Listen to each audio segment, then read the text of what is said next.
Hello, everybody. Welcome to this week's episode of the Street Smart Millionaire. Today we have a long-term client. Ryan, how long you been in my coaching program? 6.5 years. And this is the first time I've got to coach you personally this semester. And wow, have I been impressed. How long have you been in the mortgage business? Since 2002. So about 23 years. Tell me about the first 2 or 3 years of your career. Where did you work? How did it go? Yeah, I was at a big national brokerage shop for a few years from 2002 through 2006. Focused a lot on refinances. Didn't really develop relationships. Just was trying to make, those FHA streamlines work early on in my career.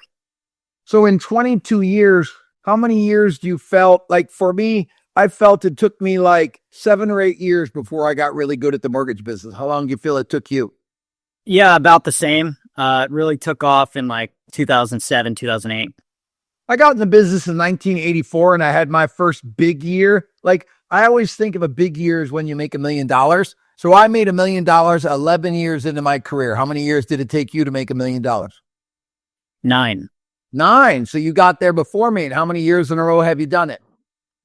Since 2011. So really, for 4 years in a row, you've made over $1 million. That's quite. You know what percentage of America makes $1 million? 1/10 of 1%.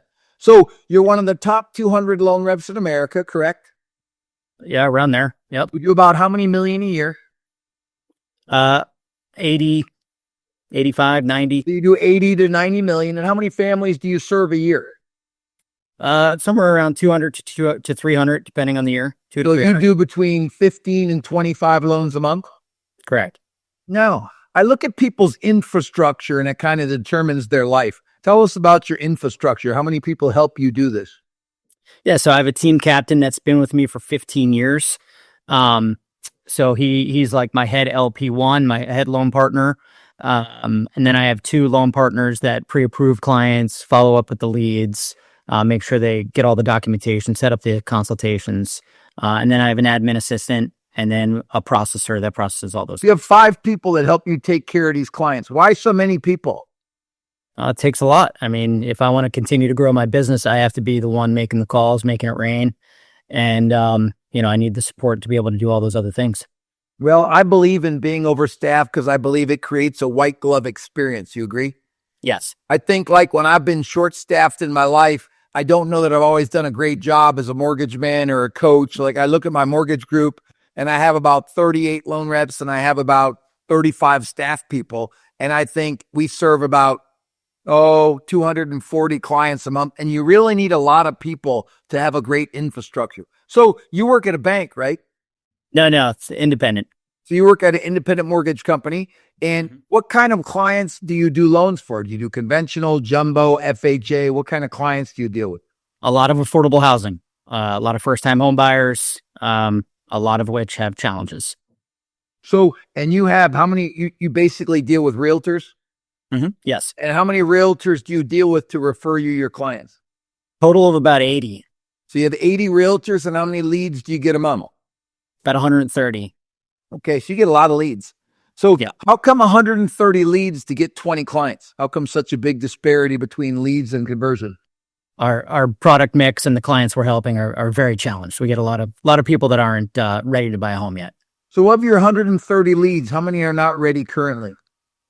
It's about 20%. And of those 30 leads a month, do you do like long-term client development for credit repair and income worthiness? Yes. Cool. So how many past clients do you serve? Over 4,000. And what do you do to take care of them?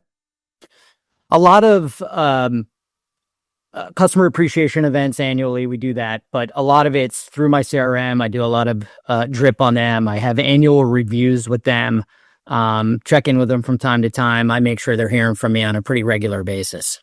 And how much of your business is your past clients returning? 5%, 10%? Not enough. About 7%. So about 7% is your past clients coming back. Why do you think more businesses don't get more of their past clients to come back? Number one, they don't stay in touch with them enough. And number two, they didn't do a good enough job up front.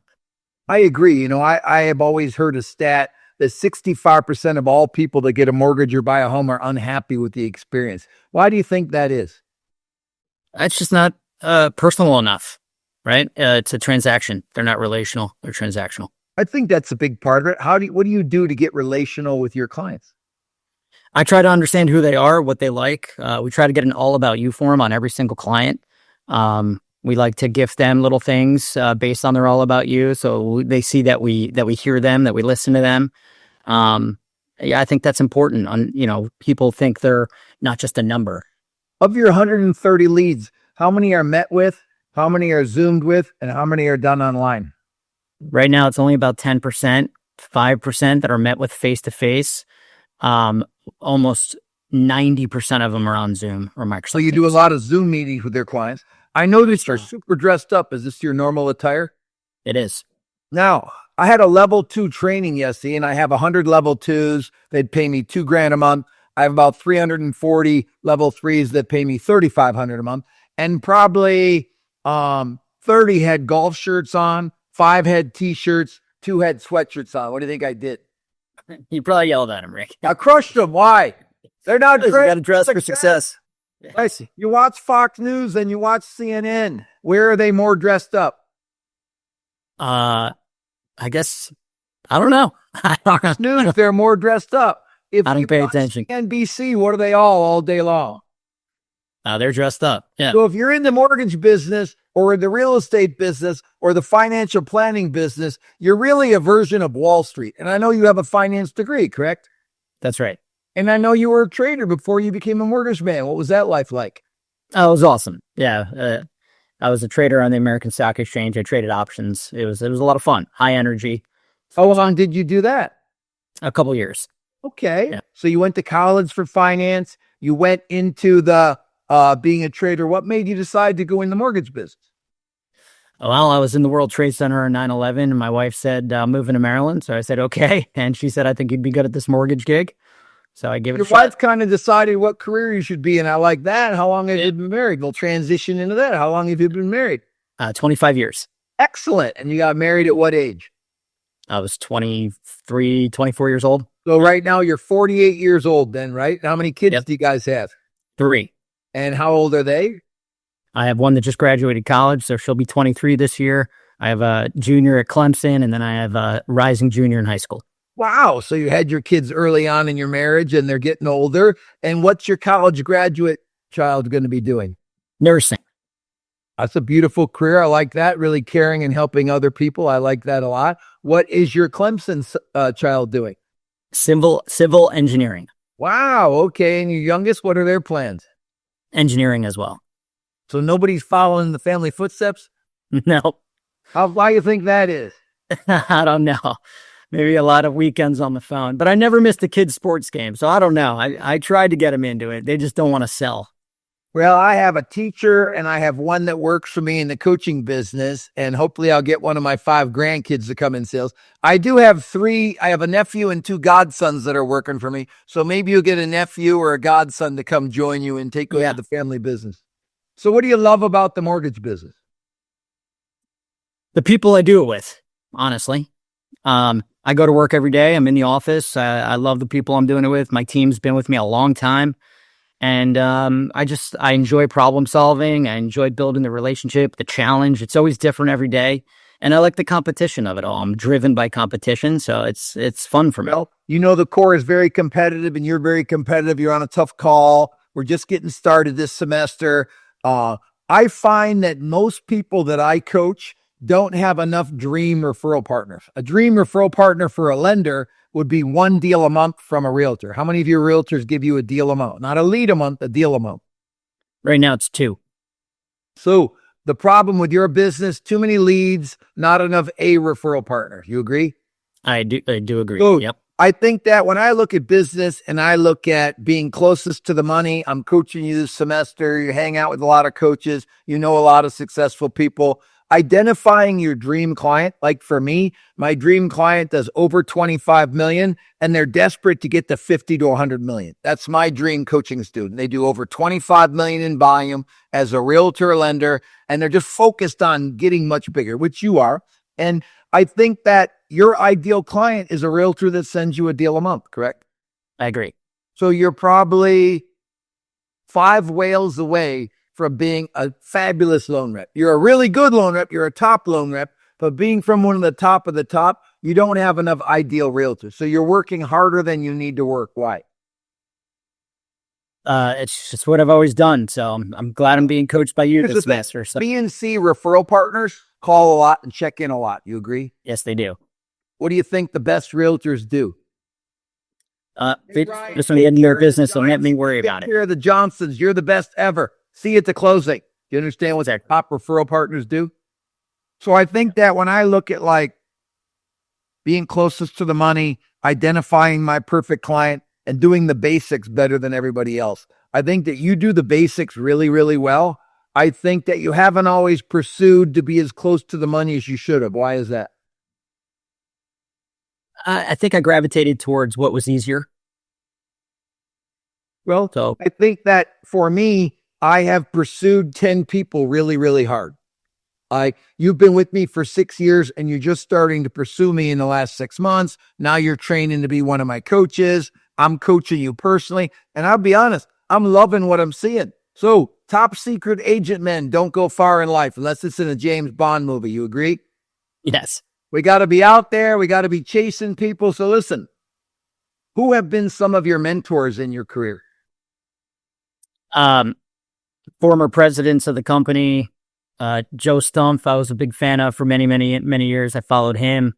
Do you know I worked with Joe Stumpf for 6 years? I know. I was his lender coach, but that was before your time, wasn't it? I just missed you there. Yeah. So I was with Joe from like 95 to 01. So when did you go with Joe Stumpf, who was a great mentor of mine? I pursued Joe really hard. How long were you in buyer referral only? 2002 to 2008. Okay, so you were with him for 6 years. Yep. And did you pursue him or just follow him? I pursued him. Yep. So you spent time with him? I went out to Cardiff by the Sea. Yep. Cool. Yeah. I thought he was great on stage. I thought he was really smart. He read a lot. He taught me a lot of great things about how to work an audience, how to be on stage. I worked for him for 6 years. Me and Brian Buffini worked for him at the same time. Brian was a famous realtor coach. I'm a famous lender coach. So we both had different takes, but we both grew under the same mentor. Who else had you pursued? A couple presidents of your company, Joe Stomp. Now you're pursuing me a little bit. Who's mentored you in your personal life? Who's been your role models in your personal life? Actually growing up, it was a lot of like, my parents split, so my dad wasn't around as much. So I pursued a lot of my friends' fathers. That helped me kind of frame the kind of family I wanted to have when I got older. So a lot of that, in particular that you really learned a lot from? Yeah. And what did he teach you? Character, class, leadership. Well, character, class, and leadership are really big things. I think respect, honesty, hard work.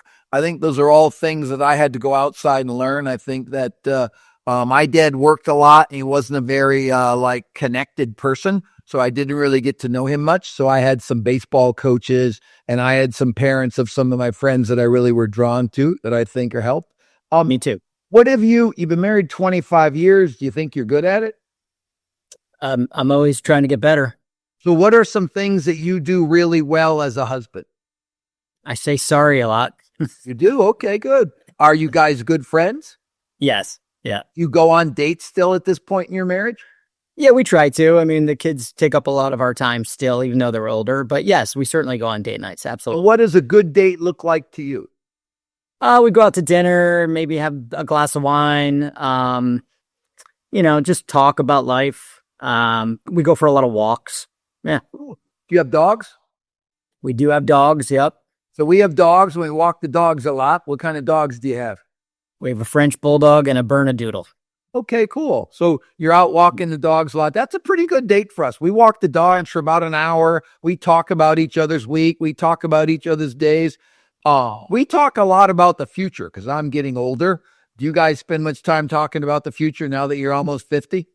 We do, yeah. I mean, we still have a dream of owning our own farm, so we dream about the farm a lot. And we'll see. I know. You're a farmer like me, huh? Yes, that's right. Yep. So I will tell you, Sunday, my neighbor called me that's next to my farm, and she says, "You're having a baby calf." And we ran out there, and one of our cows just dropped a baby, and we got to watch the mama cow lick the baby and nudge the baby, and we got to watch the baby step up and take its first steps, and then had see. And I know you have some land now. How many acres do you have now? 15. And what kind of animals do you have on your 15 acres? Nothing yet. Nothing. We don't have a house on it yet or anything. It's So you have land on water, and so I remember you have land on waterfront, like on a big river, correct? Yeah. Yep. On the So tip. are you going to build out there and move out there? Eventually. Yep. And that's Yeah. how far from where you are now? By boat, about 35 minutes. By car, about an hour and a half. So it'd be pretty far to work from there. So it might Yeah, be about an hour and plan 15 for you. minute commute. I'm sorry? This should probably be a long-term plan of you living out there. Yeah.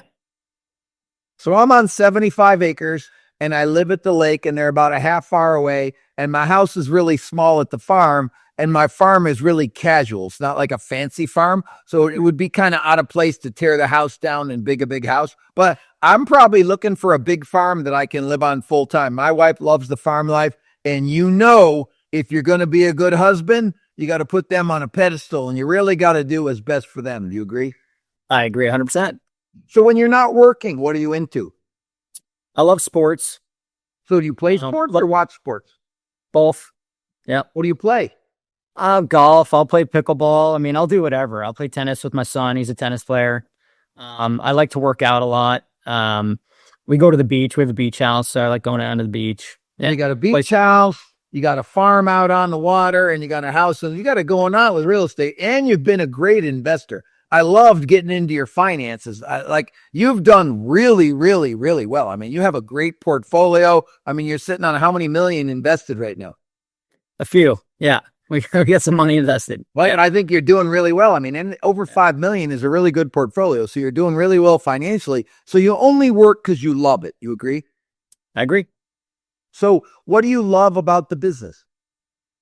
Like I said earlier, it's really about the people for me. I love doing life with the people I work with, right? My team we're tight, and, going out for a drink afterwards, playing some cornhole or whatever it is. And just the camaraderie. We do like, the major championships in golf. We do pools for that. And, we just like being around each other, and I enjoy that. And that, I have some other loan reps in the office that I'm tight with, and that's what I love most about it. And then, of course, all the referral partners we work with, I just enjoy that, trying to build a new relationship or nurture a relationship. I enjoy it. Well, I will tell you, from my standpoint, I've been 41 years in the mortgage business and 30 years in the coaching business. And I've been an investor in the stock market for 40 years. And I love the stock market, but it doesn't give me the emotional charge of like working with my loan reps or working with my coaching students. I think that having human interaction and contact with human beings and learning how to zig and zag with human beings so they can get out what they want, you can get out what you want, and it's a win-win relationship. I find those really like fun things. And I would never not work, because I just think like coaching people and doing loans, I love the stock market, and it's a lot of fun. I enjoy trading in the stock market, but it doesn't give me the joy of helping a loan rep put a deal together, or helping a loan rep get a realtor, or helping a realtor build their business. It's just more fun. You agree? I do agree. And that's why I've kind of fallen in love with the coaching. Will you always work? Yeah, I think so. Yeah. Well, I'm a guy that's ahead of you in every category. I'm older, I'm wiser, I'm wealthier, and I'm telling you, I'm always going to work. I think that, for me, the Bible is either the greatest book of all times or the Word of God. You agree it's either one of those two things? Yes. For me, it's the Word of God. And not once in that book does it talk about retirement. Never. Talks about people 70, 80, 90 years old still working and working the land and working the animals. And I just think that, I've known some people that have retired. Have you known some people that have retired? Yes. It seems like they go downhill really fast. You notice that? Absolutely. Yeah. It's kind of, so I want to be as productive as I can, as long as I can. I want to change the planet. I want to help people do well. And I think that being successful in business gives you a lot of opportunities, because people will listen to you. It gives you a little more credibility. So for me, there's a verse in the Bible in James 3:1 where it says, "Be cautious, those of you that become teachers, because you will be more judged." Are you up for being more judged now that you want to I am. coach for me? Yep, A big responsibility, isn't it? it is. So you're in your first couple weeks as a coach. You've got 6 clients, and how's that going? Coaching, getting to coach some people. It's great. Yeah, I've spent a fair amount of time with them already. I'm just working on goals, and I enjoy it. I love coaching. I've done some coaching here at my company here for a while now, and I was ready. I'm ready to take the next step in it, and that's why I'm glad. For me, coaching boils down to connect, pound, dominate. You got to connect with the clients. You got to pound the snots out of them and make them uncomfortable. Like I'm coaching you this semester. I'm pounding you on landing some new whales. You agree? Yes. So we're going to get 5 new whales in 60 days that send you a deal a month. So how are you targeting whales? What are you doing to target some whale realtors? Yeah, so I really want to go after agents that like the same stuff I like, right? I want You're looking them up on social media? Yes, exactly. So and some of my already bears locally, then you're looking them up on social media to find out if they have some like interest. So what does pursuing whales look like at your level? I'm calling them. I'm trying to set up the face-to-face, and I'm being honest with them. Like, hey, like I love what you do. You know, we've played pickleball together, or we've gone golfing together. Like, we should be working together. We should be doing life together. Like, this is what we should be doing together. I'm just honest with them. Well, and I will tell you, I believe you are who you hang out with. Like, there's been many books that say, show me your 5 closest connections, and I'll show you your output in life. And I think that they're lucky to hang out with you, and you're lucky to hang out with them, and I'm lucky to hang out with you, and you're lucky to hang out with me. And I think that good behavior rubs off. It's kind of like if you hang with dogs, you get fleas. If you hang with eagles, you learn how to soar. So I think I would use that approach when you're calling whales. Like a voice would be, hey, Ryan, this is Rick from Bob's Mortgage Company. You know, if you hang with dogs, you get fleas. If you hang with eagles, you soar. I've been in the mortgage business for 22 years. I'm always in the top 200. You're a top realtor. Let's meet and share some ideas and let's fly together. I think that'd be a good voicemail. So that might help you try something like that. Does that make sense? I'll give that a shot. Cool. Now, I think once you meet with them, half the battle is over. What's the second half of the battle? Following up? Yeah. Now, where do most people drop the ball? In the initial call, the initial meeting, or the follow-up? The follow-up. The follow-up. So just so you know, I have a loan rep that works for me that's really good, but she's not like in your level. She's about half of your size. And her follow-up is horrible. Like she'll meet 20 new realtors and she'll call them maybe once or twice each. How are they going to feel? How am I going to feel if I met you as a coach, met you as a loan rep and I'm a coach and didn't follow up on you? Would you feel important or unimportant? Unimportant. Yeah. So people think that they don't think it's a big deal to not follow up. And when you don't follow up, you're really disrespecting that person. So what does good follow-up look like to you? I'm calling them weekly. You know, I love doing videos, so I send a lot of videos out. So I'm always top of mind with them. And I'm trying to get to card, call, video, gift. Yeah. So I think a couple videos, a card, a gift, 5 phone calls. I think those things say you're important to me. You agree? Yes. Now, I think that a gift could be as little as something small that they like to a piece of business. So we got to win people over. You agree with that? Yes. So I think you're 5 whales away from being a dominant player. So you're not as competitive as I thought you would have been. Why? Because I don't have the 5 whales already. Yeah. I think that whoever has the best referral partners wins. Do you not agree? Yes. I look at like all the people that I know that make 2 million or 5 million or 10 million in life. I think that they have more whale accounts. Like I look at my owner and he's the number 1 retail mortgage company in America. Why? He lands every big whale. He calls all the top 100 loan reps. He has 5 of the top 10 in America. He probably has, 40 of the top 100. He literally calls and pursues whales all the time. So I think that if you look at me, I attack loan reps and realtors that do over 25 million. Those are whales, aren't they? I look at my financial planners, number 8 in the nation. He attacks people with 50 million in their portfolio. Most people build a book of business, and then they sit pat on the book of business they have. Do you agree? Yes. So they have this 5 to 10 years where they build their business. Then they have this 5 to 10 years where they coast. Then they wonder why they drop off. Do you notice that? Yes. Yep. So I look at it as a flight of stairs. I get a bunch of clients, I take care of them. I get a bunch of clients, I take care of them. I get a bunch of clients and I take care of them. So I bring in about 70 new clients a semester, and I lose probably 30 or 40. Which matters more, the ones I get or the ones I lose? The ones you get. Wrong. Why do the ones I lose matter more than the ones I get? You already had a relationship with them. I broke my promise to the ones I've lost. What have I done? Yeah, broke a promise. So losing an employee or losing a client or losing a loan rep breaks my heart because I let that person down. Do you feel that way about your referral partners that leave you or your clients that leave you? Absolutely. It's crushing. So I love the new ones, and I'm going to take care of them. I'm going to do the best job I can, and you're going to help me take great care of our new clients. But the ones I lost, man, I feel like I let them down and I failed them because they hired me and said, hey, Rick, I want to make a lot of money. I want to have a lot of money in the bank. I want to be a good person. Help me. So they must have feel I didn't help them enough. So I think that, like, when I study a lot of pro athletes, the agony of defeat and the thrill of victory, which matters more to a great athlete? The agony of defeat is brutal for me. Agony of defeat is more important than the thrill of victory. So I think you got to hate losing more than you love winning. So For sure. I think when being competitive, you're on coaching calls, you got to compete to win. So you've been in by referral only, and you've been in my program 6 years each. Any coaching in between that or just 2 times?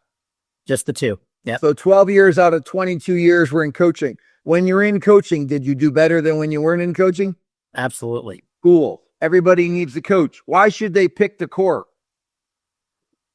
It's high levels of accountability. And I think that's what it takes to be successful is, you actually inspect what you expect.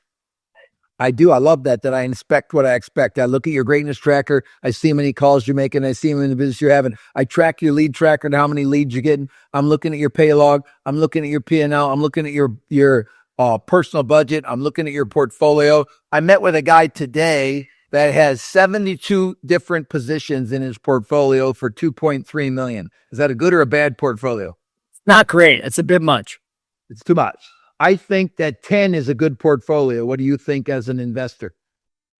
It depends what it's in, but 10 to 20 is typically. I think if you have a over couple the years. funds and a handful of stocks, I think that's a good portfolio. But I think if you own the S&P 500, you've got a little piece of 500 companies. If you own the QQQ, you got a little piece of 100 companies. But it's like to have like 5 funds and 35 stocks. I think that's too many things to pay attention to. And I think a good financial planner has their client in less things, couple index funds, maybe a couple mutual funds, a handful of stocks. How many positions do you have in your portfolio? Individual stocks, I got about 5. And how many funds do you have? Well, they're indexes. I have a couple of funds that give me some international exposure, but that's about it. Total's about 18, 17. Do you have 17, 18 things? How active are you on your portfolio? How much time a week do you put on it? So with this I check my stuff every day. So do I. So I check the morning, the afternoon, and the night. I review every week for an hour, and I make changes every quarter. How often do you make changes? I do every quarter. Yep. So I may change 5 to 10% of my holdings. What will you change? That's about that. I'd say 5%. And then every December I do tax harvesting. Tell them all what tax harvesting is. Yeah, you sell off the dogs that'll lost you some money so you can carry over some losses. I do direct indexing, so I do that throughout the year with the S&P 500. I think it's a great strategy to harvest losses throughout the year and still capture the gains on the S&P 500. I think that, so you have to watch what you're selling that gains money and what you're selling that losses money. That's really what tax harvesting is. You're washing out the losses against the gains to try and pay minimal taxes. Now, sometimes I sell stocks in Decembers that I like. What do I do with them? If I sold a stock I liked that was in the red. You got to pay tax on that money, right? So I would sell it for a loss in December and buy it back in the end of January because you have to wait 30 days before you can buy that stock back. So a lot of times I'll have a stock that I believe in and I'm dollar cost averaging on the way down, and I will sell it in December to get the loss, and then I'll buy it back at the end of January because I believe in that stock. So I look at my stocks and I'm saying, do I believe in this company for 1 year, 3 years, and 5 years? That's what I look at when I'm looking at stocks. Well, Ryan, you have an excellent business I love coaching you. You're super competitive. You're super driven. You seem like you do every homework. The sooner you get me 5 new whale realtors that refer you one deal a month, the sooner I'll get off your back. You got it? I appreciate it. Yep. Well, thank you everybody for coming on this week's episode of the Street Smart Millionaire. Thank you, Ryan, for taking a half hour to your busy day. All of you go out there and be all you can be. Remember, accumulate wealth, build balance. Thank you, Ryan. See you, everybody. Have a great day. Thanks, Rick.